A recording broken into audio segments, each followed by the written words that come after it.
చాలా వెంకీ వరల్డ్ అగ్ని ప్రకాష్ ఇక్కడ నుంచి అయితే మనకి డిఎస్సి టెట్కి సంబంధించి అయితే మనకి ఛానల్ అయితే అప్డేట్స్ అయితే వస్తాయి. మన డిగ్రీ కూడా నేనైతే అప్డేట్ అయితే చేస్తాను గైస్. ఇక్కడ అయితే న్యూస్ వచ్చింది ఈరోజు అయితే టెట్ను మరోసారి అయితే నిర్వహించాలి.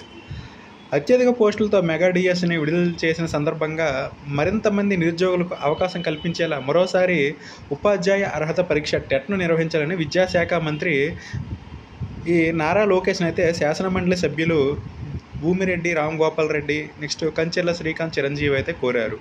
ఉపాధ్యాయులు కేజీబీవీ ఉపాధ్యాయులు లెక్చరర్ల పదోన్నతులు ఎంఈఓల సమస్యను ఆయన దృష్టికి తీసుకెళ్లారు. ఈ మేరకు అసెంబ్లీ ఆవరణలో లోకేష్ను కలిసి శనివారం అయితే వినతిపత్రం అయితే అందజేశారు. అనంతరం మేనిఫెస్టోలో ఇచ్చిన విధంగా మెగా డిఎస్సిని విడుదల చేసినందుకు ప్రభుత్వంకి అయితే కృతజ్ఞతలు అయితే తెలిపారు. గైస్ ఇక్కడైతే మనకి ఇక్కడ న్యూస్ అయితే మరోసారి అయితే వచ్చింది. ఇక్కడ టెట్ను మరోసారి నిర్వహించాలి, ఎందుకంటే చాలామంది నిరుద్యోగులు ఉన్నారు, వాళ్ళకి కూడా అవకాశం కల్పించే విధంగా అయితే మరోసారి అయితే టెట్ను నిర్వహించాలని చెప్పేసి అయితే ఇక్కడైతే విద్యాశాఖ మంత్రి గారు నారా లోకేష్ని అయితే కలిసారు. అయితే ఇక్కడ శాసన మండలి సభ్యులు అయితే గైస్ ఇది చాలామందికి అయితే హెల్ప్ఫుల్గా ఉంటుంది. మరోసారి టెట్ అయితే పెడితే మాత్రం చాలామందికి అయితే క్వాలిఫై అయితే మళ్ళీ డిఎస్ రాసుకునే అవకాశం వస్తుంది. కాబట్టి ఇదేదో ఒక మంచి న్యూస్ అయితే చెప్పొచ్చు. ఒక్కోసారి మరోసారి టెట్ వేస్తే మాత్రం. ఇది గైస్ నా వీడియోని లైక్ చేయండి, షేర్ చేయండి, ఛానల్ సబ్స్క్రైబ్ చేసుకోండి. Okay, thank you guys.